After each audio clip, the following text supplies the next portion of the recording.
said. So, Atlanta was a joint where you really had to be prepared to kill or be killed if you go to Atlanta. You know what I mean? Because, man, they was putting out contracts on people. They had more dope in Atlanta than they had on the street. They had Nicky Barnes people there. That's exactly what I was going to, what type of people was there. Nicky Barnes people was there, Lieutenant Steve, and Rose was shaking down every week. Chaz was a big boy out of New York, was in the block with me. And him and our homie Jerry Hunter, Tim Thomas co-defendant, was partners. And they getting pounds of weed in. Yeah, they getting pounds in. And by him being Jerry's partner, I'm hitting him every 2-3 days, hey man. Because me and bros are cool here together. And Terry Trice. So they had got some dope.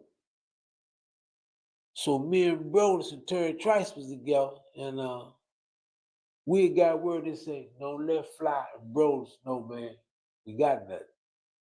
We ain't gonna keep giving them dudes. So Terry Trice came back and said, man, they said, man, they ain't want y'all to know. I said, they gotta give me some of that. So Terry came back and told me and Brodus and say, man, Jerry said he'll fight one of y'all. I said, I got it. So me, Brodus, Jerry, Chaz, and Nicky Barnes, lieutenants went up in the rec room. Me and Jerry went in the room, he stole in the mouth. I lit his ass up. I swole him up like Tommy Hearns did Martin Lawrence. Crushed him. So when he tried to run out the door, Brodus crushed him. Bam! So one of the bodyguards for the lieutenants said something to Brodus. So that night, when we go back in the block, I go around there and tell Jerry, I said, we gotta go again, man. We gotta go one more time. He said, I ain't fighting no more, Fly. You whip me, I can't whip you, that's it, man. I said, well, you and Chaz gotta go in, man. Y'all got to go. So I said, if y'all in here in the morning, man, don't put that knife in. So I told Jerry and Chaz, I said, y'all got to go in. If y'all still in here in the morning, I'm gonna kill you. I said, we gonna kill you, man. So they packed up and went in the hole. So they up there on PC. So our homie Tim Thomas, the Bureau of Free Minds, with us, wrote me a letter and asked me could his co-defendant come out. He still got the letter. I say, Jerry could come out, but Chaz can't come out. I said, if Chaz come out, I'm gonna kill him. Because, first of all, I ain't appreciate them trying to shun me, you know what I mean? Because we was respecting them dudes. We just go with them, spend a little, but one of the reasons why is because Tim asked me could Jerry come out. Because he out of New York. It started the war. It started the war. So the war was, the bodyguard for Steve said he'll fight Brodus. So New York and DC go in the yard and everybody strapped. So our homie took Brodus and the big dude out of New York up on the hill to say, y'all work. They said, Fly, don't come up there, man. Let them go one-on-one. I got my jump. Terry got a jump. Dudes out of New York got jumps. So they go up there and they working. Dude trying to kick Brodus, karate and all that. They working. Brodus hit him with that right hand and that left uppercut, knocked him down. Because I was on my way up there because it was taking too long. They said, Fly, don't. I said, it's taking too long, man. Brodus used to get him up out of there by now. Brodus knocked him out. They said, didn't we tell you he was going to get him? I said, all right then. So Terry turned around and tell the dude, that Terry said, me and you going to go have dude. So Evan said, that's enough, man. Brodus knocked him out. It was over with. Fly got Jerry. The dude Chaz can't come back out. Let it be. So I heard he went to Lewisburg. Next thing I heard, he was on the street saying he was big like Suge Knight in New York. But some of his homies was saying, Man, who the dude fly to check Chaz in? I checked him in. Y'all don't like it? Come see me. I was up there. I didn't know what happened. I didn't know what happened. But I was surprised everybody, man, who was the dude to check Chaz in? Tim Thomas out here, he'll tell you. Because he said, man, why you check Chaz in, man? I said, he had to go in, man. That ain't nothing. I done checked a lot of people in. Cut you off. Yeah, you. They said the dude Chaz was on American Gangsters with BT and Lil Melvin and them. You know, because I say Lil Melvin in Atlanta, me and bros. And so they say when Chaz was on, people saying, how Chaz get on American Gangsters and fly check them in Atlanta and made them go to another jump? How is he a gangster? So that's what I heard, and some of his homies was saying, who is the dude fly? So I heard Irv Gotti and 50 Cent, the dudes and all this. Man, we want to hear from the dude fly. Did he really check him in? Yeah, I checked him in. You did mention that you didn't like Frank Lucas way back before he was allegedly a cooperator. And he was in Atlanta with you, right? No, I didn't say before he was cooperating. When I met him in Atlanta, the Loach and them say, stay away from him, because he a rat. Can drinking warm water before bed really help your body melt away fat while you sleep? Apparently, thousands of people are already doing this, and I'm mad I didn't know about this earlier. And now that I've tried it and experienced a body transformation for myself, I've had so many people ask how I did it. After years of struggle, wishing I could have my old body back, I finally found something that works, and works. Okay. No homies dealt with him. No black dudes. He used to deal with all the guineas and the white boys. So how did New York treat him in Atlanta? The blacks from New York that we can see. I never seen none of them talk to him. Every time I seen him, he was on the rec yard playing tennis with the white boys. You know, he used to try to speak to us, but he was an outcast. He was a wreck. And the homie said, man, he'll try, if he see you had a name or you had a little reputation and you in the joint, people give you problems and stuff, speak highly of you, he'll try to cut into you. Say, hey, man, you need something? I'm son Frank. You know, a little Melvin and Willie Strickland, all of them was in the block with him. Brothers, Terry Trice, they was in the block with him, crossing me and Deloach.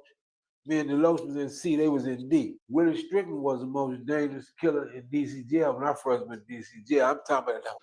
You know, a lot of people say, hey, Strick, he done killed a lot of people and stuff like that. But that's true. You know, that's true. And it don't take no great skill to kill anybody or anything like that. It don't take a person of extreme violence. Say, oh, this dude is a extreme violent person, or he's inside of him. He's full of malice, or he's some type of monster or something like that. I'm not none of them things. Actually, I'm a very nice person. You know, to somebody start doing something to me, you know, I fight back. You know, and if somebody die in the course of me fighting back, you know, what about me? You know, I got one eye. Somebody shot me at point blank range, shot my eye out.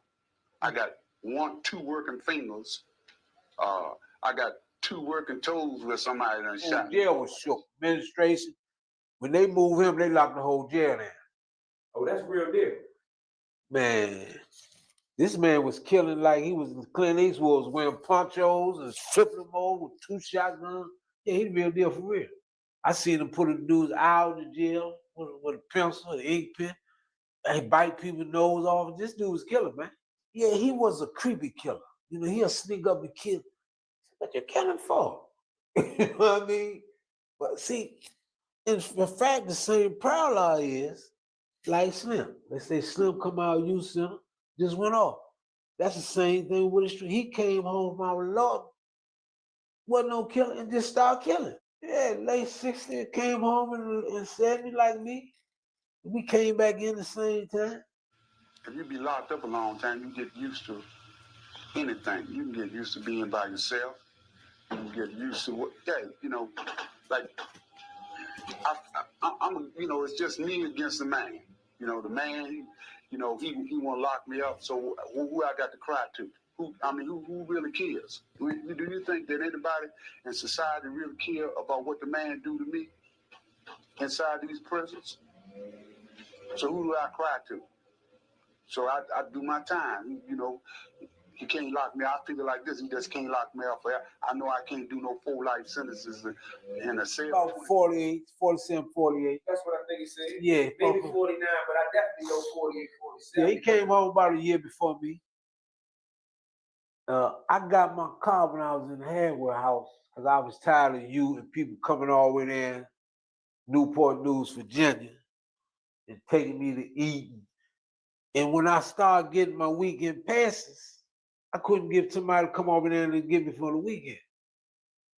So once I seen that we was allowed to have cars in the hardware house, I said, I gotta give me a car, man. I ain't drove 50 years. And saved up some money, got me a car. Only 12% of women-owned firms actually surpass $100,000 in annual revenue. I'm going to show you how to land a single corporate client that can replace the revenue of 50 small business clients. Instead of focusing on small clients or serving individual consumers, you actually...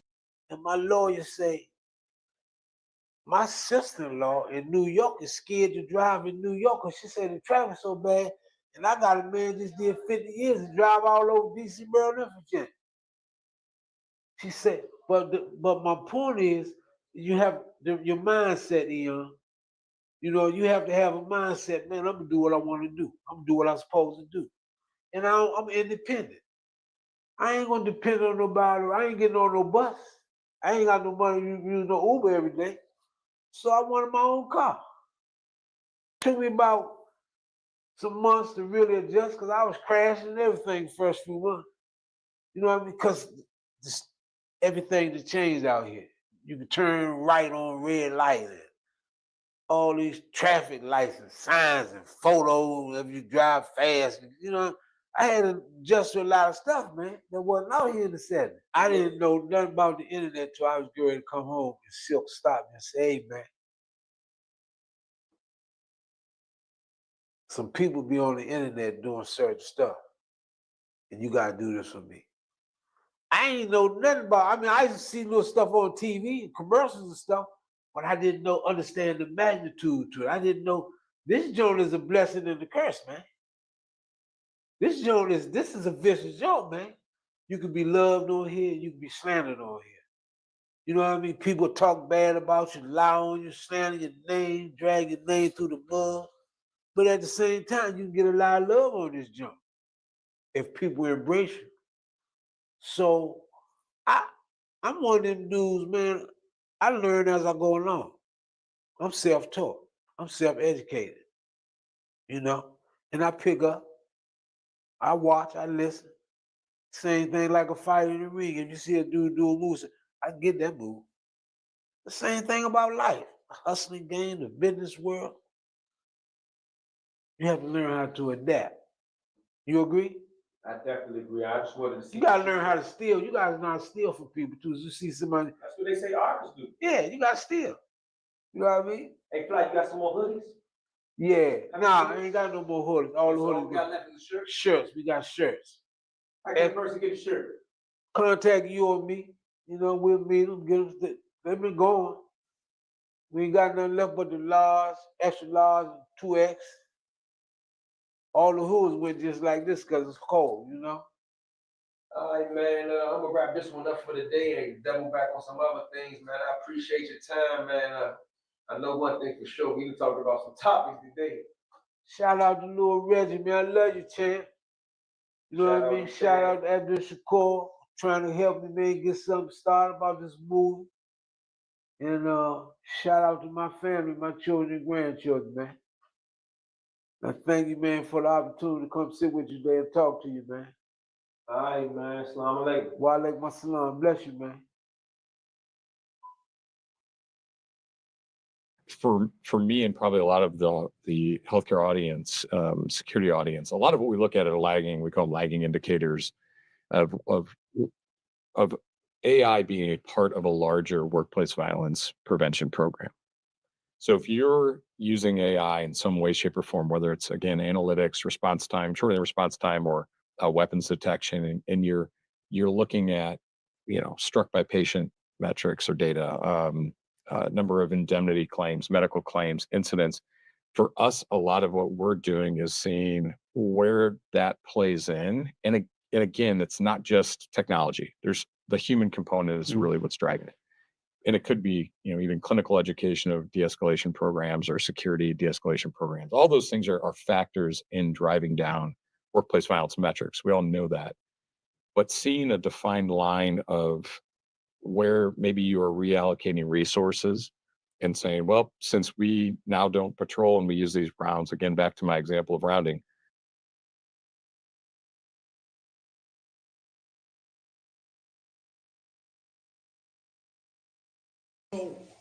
They got me on no human contact. Can't no inmates in the jail talk to me. Can't nobody come to my room. They got me like Hannibal Lecter.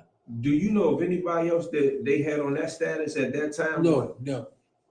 They got me on the 11th floor in a special cell. And they said, can't no inmates come to my door. I used to hear the inmates say, what, he got AIDS or something? Why we can't go over there and talk to him? Why y'all keep that dude isolated? So I found out we got two homies over there. Earthquake and another homie that know me from Lord, right? They said, man, that's fly there in the cell. They won't let nobody go talk to. I said, man, come down here, man. Why was they over there? One of them had a bank robbery, one of them had a shoplifting. They out VA. All right. Yeah, they had cases in Virginia. One of them had a bank robbery, one of them had a shoplifting. So when they found out I was down there, they said, Fly, why we? I said, man, come down here and let me give you my mom's phone number, tell her where I'm at, what they're doing to me, man. So we got a little punk police out of DC, out Southeast named Riley. Riley said, y'all can't go. I said, Riley, you out Southeast, man. Let the homies come holler at me, man, so they can call my family phone. Ted Walker and them was downstairs. So they heard I was up there. They sent word up there about a dude with the food cart and said, man, find out what they need. I said, man, I need a bobby pin and paper clips. So I can take these cuffs off when I go in the shower, man. I'm gonna fight these police. The New York dude running the food cart told that. So they tightened my condition some more. So the homies just started Bogart, man, coming over the house and man, F, what you want me to do, man? Who you want me to call for that? Mark O'Shawn did not fight them restrictions. And he know I come into jail as a new man. They can't put no restrictions on me, no human contact, no phone calls, no visits. But the government didn't want me to get my witnesses together. Because it's an easy case to beat, man. So the brother out of Alexander said, your lawyer ain't with you like he posing. This is when we know Mark sold me out. I throw a cup of doodle and piss and some sour milk and fried eggs in the police face, and they whipped me. They broke my nose, kicked my teeth through my lip, gave me a concussion, and put me in the hospital.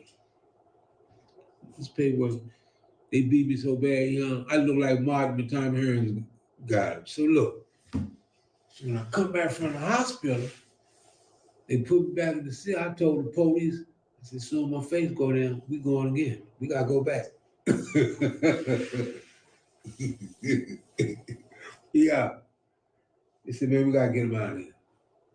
But Mark still didn't come see me. He supposed to ran over there. You know what I mean? So it's your belief that Mark really sold you out to this day? I know he did, dude, because during the trial, it was plain as day. It was plain as day. I know he sold me out. But let me ask you something I wanted to ask you. You know why? You got wardens, captains, unit managers, and them saying, put me on the witness list, Credible man. witnesses. Put us on the, we're gonna come to this man ain't sold no dope in my prison. Do you know how much credibility a warden and a major, and a unit manager would, you know what Mark said? You still owe me some money, man. I gotta pay these investigators to do all. I said, Mark, you don't get your money? Call these people, man. Then one day he said, if I call the warden, they gonna call the dude working R&D, say he was stealing microwaves and TVs. I said, man, you know how to defend yourself on, you worry about an off the line on the water. I said, Mom, call these people. He ain't called them. I said, yeah, he said, he sold me out. Then come to find out he was on investigation for DC Court of Appeals. In the U.S. attorneys in Virginia, them say, man, we just spent millions of dollars for this dude's case. We need this conviction. And they got me 5 out of 10 counts. You know what I mean? I had to take a stand and fight myself. I beat the 5 count.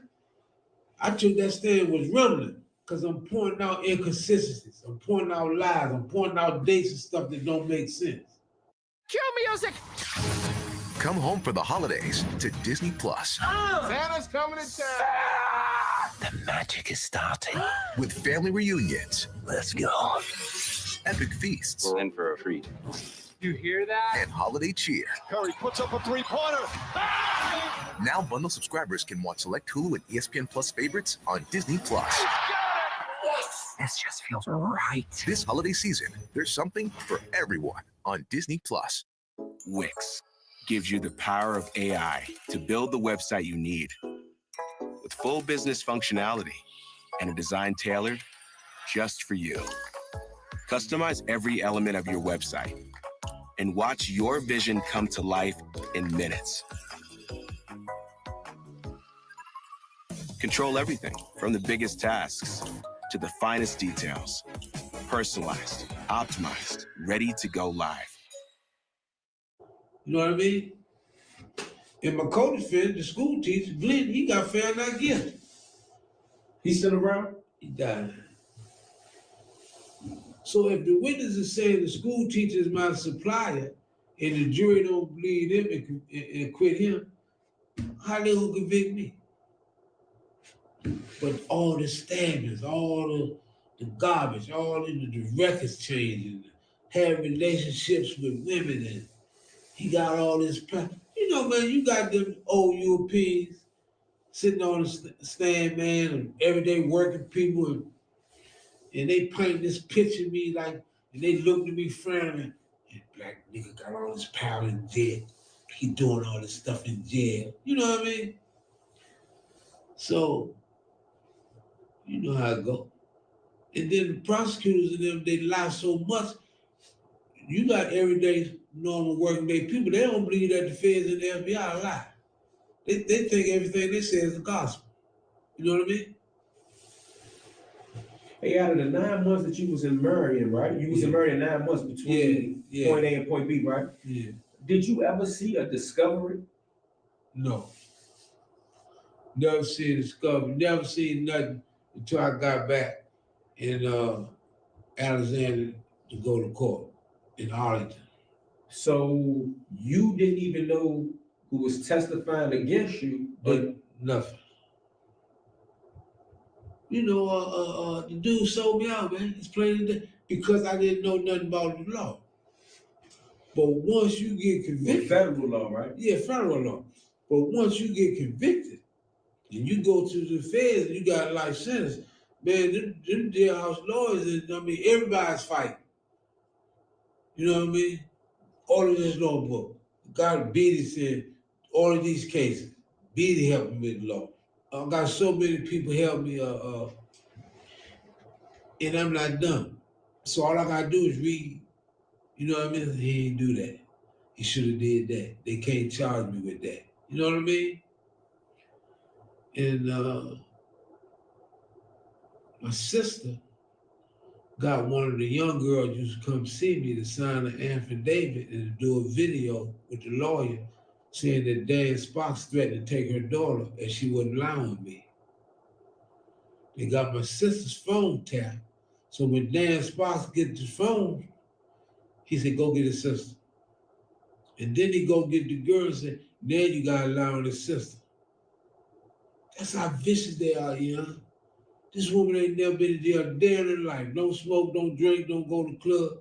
Dragged that woman out of her house when they gave her 17 years because she was fighting to get me free. You know, and this is why I applaud you, man, and respect you for doing what you do, man, because You be trying to help homies and catch little cases. You do research for them. You look stuff up. You say they can't charge them and you can't do this. And I also love what you do when a dude come out here that's supposed to be hot and try and try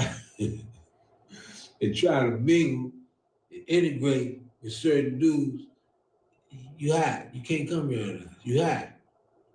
You ain't no good. I read the paperwork. You want me posted? You know what I mean? So, but man, you got dudes that pay their dues, man. You got dudes, and this is why I was telling you when you was asking me about that other joker that's hot that came back out here. Everybody else walked theirs down. You was a Jew now and walked yours down. Look, you got so many old timers out here, man, did 30, 40, 50 years, man. And people thought we'd never get out. Willis Strickland, Earl Combs. Prince Floyd just did 57. So they never get out. And a lot of them brothers not healthy, man, but they did their time and made it out. And what you put on that junk, nobody's above the code. Nobody is above the code. You violate that code, man, you ain't no good. Hey, compassionate release, right? Yeah. Can you explain to me what these compassionate release are? To my understanding, a compassionate release, you have to meet certain requirements. You have to have a certain amount of time in. You have to have clear conduct for so many years. You have to show that you've been programming. If you got health problems, education, health problems, long enough of time, programming, no disciplinaries, and it's certain things in the compassion release that you have to meet the requirements. Because one at home, in fact, Troy come out here because his health so bad, he was obese, he couldn't breathe, he had to sleep with the oxygen on his face. And he gave his license back because the people in the Fed say, if he stay in prison, he gonna die. Oh, so that's a bona fide health. Yeah, that's a bona fide health. Yeah, because they can't put him on no oxygen tank and no, you know. He can't walk to the dining room because he's too big. You know what I mean? But like I said, certain requirements, you know, and we ain't gonna say nothing about it in culture because we don't want people to jump on that and feed and try to steal. Yeah, I actually asked the question in reference to Larry Hoover though. I know, but I was just thinking about Slim. I did too. I kind of avoided that, but I thought about the same thing too. But at another time, but the only thing with Larry Hoover is he got 150 years for the state. So even if he gives his RICO back, if he give his license back for the feds, what you think would be the resolution to that? To the 150 to the 100, 200, whatever. Yeah. If he go back to the state, he can get it chopped down. Yeah, that's what I was trying to ask you. Like, what has he had? What are his options in the state of Illinois? If he go back to the state of Illinois, he got a bad chance to come in the street. You know what I mean? But the judge would have to release him to his detainer. Like they to even get stuck. Right. NJM is magical. They put their policyholders first. Unbelievable. People call me Yeti, abominable, but at my core, I'm a crafter. That's why I start the holidays at Michael's. Oh! Wow. Thanks. I made it myself. We got a Yeti in aisle 4. They released me to my detainer. This how you please. This one. Shout out to the brother. Asked me about his father, Michael Fields, man. Was in Lord when he said his father used to box. I met him today. Forgive me, man, if you're not answering your comments, man. Yeah, I knew your father, good man, used to box. I'm glad to meet you today, man. And your father was a good man, man. Hey, Fly, you know a lot about the internet now, so. I know a little something. You know a little something. Who are the biggest platforms on the internet or YouTube to your knowledge? To my knowledge. Yeah, give me a couple big platforms that you know. That's Frank Rodriguez. Try to give me 5 if you can. Frank Rodriguez, Chad Marks, Unique Mecca, your man down in Miami. Street Elements, right? Yeah. And inshallah, hopefully we on the way. Yeah. Inshallah, hopefully we on the way. All right, now, I didn't ask you that question for no bunch of shameless plugs, right? Just saying what I feel. Okay. But they have a guy on the internet, big guy, 1.4 million subscribers, big channel. That's a lot. His name is Say Cheese. Have you ever heard of this platform? No. All right, Say Cheese Digital, kind of big. I'm not trying to walk you into that. I'm letting you know. Because I don't watch nobody over there. That's why I asked you which ones that you know. But out of all, I know Chad Moss because he interviewed me. I know Frank Rodriguez because he interviewed me. And I know Unique because he interviewed me. And you know him from prison. I know him from 88. All right, well, Say Cheese, bigger, the platform, according to the subscribers, bigger than all the ones that we know. Recently, he just put a video out and he titled the video The Wayne Perry Story. That kind of caught me off guard. But he interviewed this woman by the name of Starsha Gilmore, right? And I don't want to ask you nothing about her, but the video was based on being Wayne Perry's baby mama, right? And I just want to ask you this. If a big time YouTuber wanted to interview someone from the streets of DC, whether it was Wayne Perry or anybody else from the streets of DC, where do you think they should start their interview? With his family. With his family or somebody that know him best. You know what I mean? Somebody that can speak about his childhood and how he grew up, how they dogged him, you know what I mean? Somebody that he's in touch with constantly. Somebody that, communicates with him. If you had to guess what type of person that would be like me, I said, why you ain't talk to his son?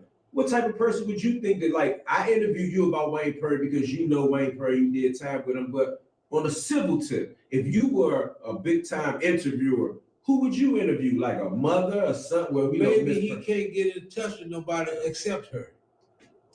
More than likely he can't. Or maybe she reached out to him. You know what I mean? I never seen it. I never seen the interview, I know who she is. I don't know who he is. But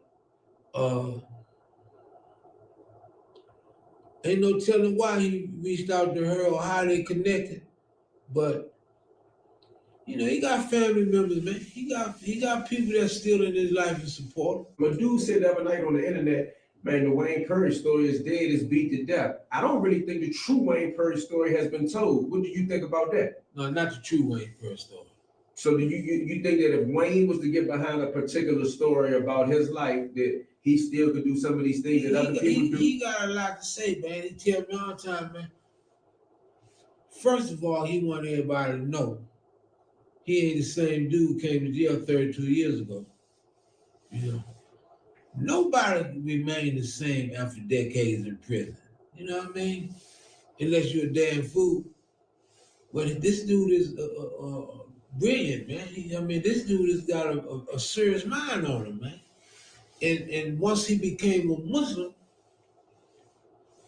he changed his whole lifestyle. He changed his whole mindset, his way of thinking. You know what I mean? But he got a lot to say, man. And he wanted his story to be told, but he wanted to do it in his own words. First of all, he's following all the pillars of Islam. And every day, he prayed with How you know? Because he prayed with me every day. And he still tell me he prayed with Rashid and the Muslim. Rashid is the brother who they call who the brand had the matches in the shoe. The shoe bomb. Yeah, Richard Reed. He was on the tier with me and Wayne.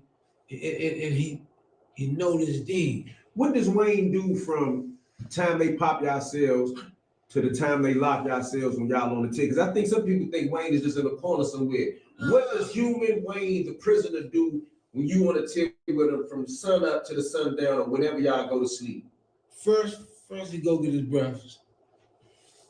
All depends on what day it is, what time he come out for his rag. Then when he used to come out with me, we used to go to the yard. Come in, do our inside rec. He always go to Larry Hoover's cell, and Larry Hoover stay at his cell.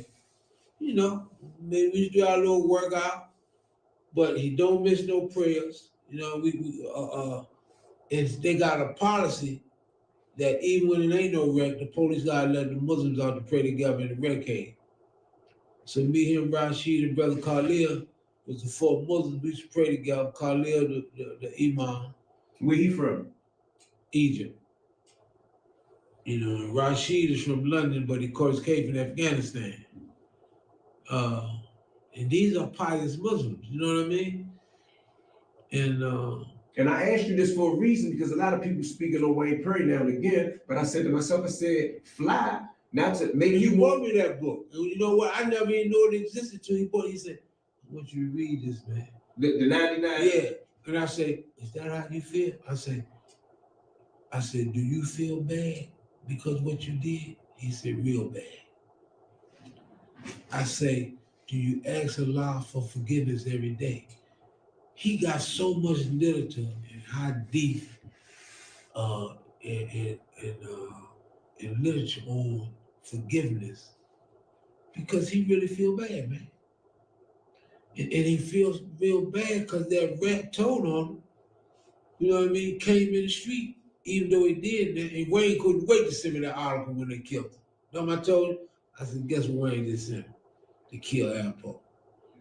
But yeah. Did Wayne ever express to you how he felt about the Alpo matter after it was over? What do you mean, as far as like you said, he sent the article. Did he send any sentiments with the article that he discovered that this is happening? He said he don't understand why it took so long. You know what I mean? But see, I'm gonna tell you what he told me. You know, and I said, man, a lot of dudes mad at you, man, because you know, they said a lot of dudes, man, that you did was good homies, man. He said, first of all, I ain't ducking nothing. Anybody want to see me can see me. Second of all, I know what I did. Allah know what I did, and Allah knows what's in my heart now. We all got a past. You know what I mean? But this man, I mean, he don't miss no Ramadans. You know what I mean? Hey, let me stop you there.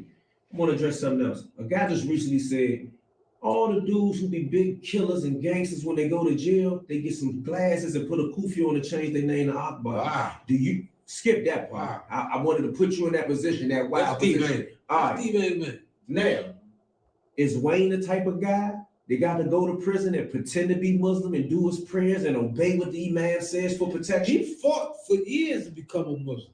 You know how he became a Muslim? Mustafa beat him down every day with his ding.